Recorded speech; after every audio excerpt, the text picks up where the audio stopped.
Good morning. Hey, this is Stefan Hager, Switzerland.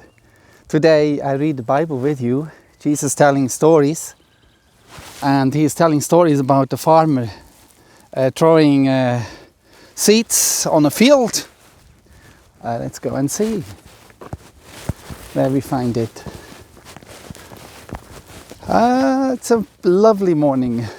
The fields are almost ready to be sown here in the Emmental region of Switzerland, and lovely sunshine, empty benches.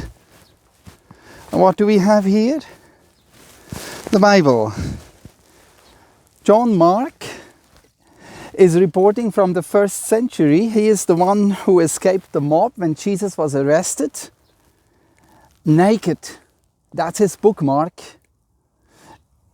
And he writes 16 chapters about Jesus' life, work, healings, death and resurrection.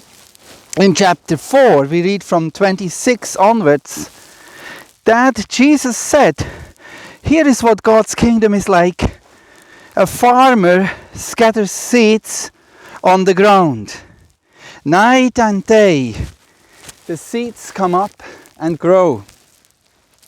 It happens whether the farmer sleeps or gets up. He doesn't know how it happens. All by itself, the soil produces grain. Then, first the stalk comes up.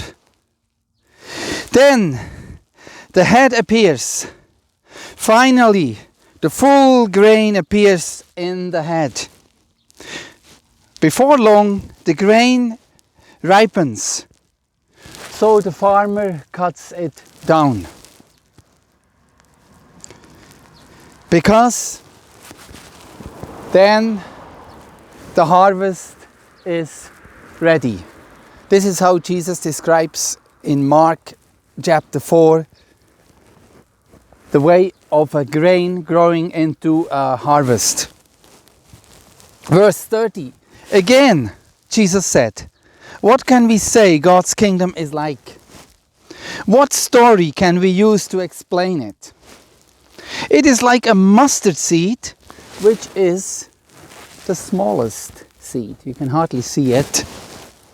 It is, when you plant the seed, it grows. It becomes the largest of all garden plants.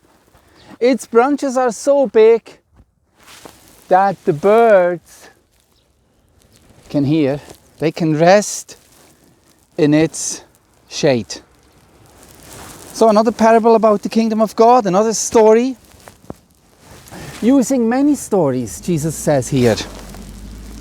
Verse 33, chapter 4, Mark's Gospel. Like those stories, Jesus spoke the word to them. He told them as much as they could understand. He did not say anything to them without using a story. But when he was alone with them, he would explain them into the detail. What do you think? What is the farmer, the seeds, the harvest?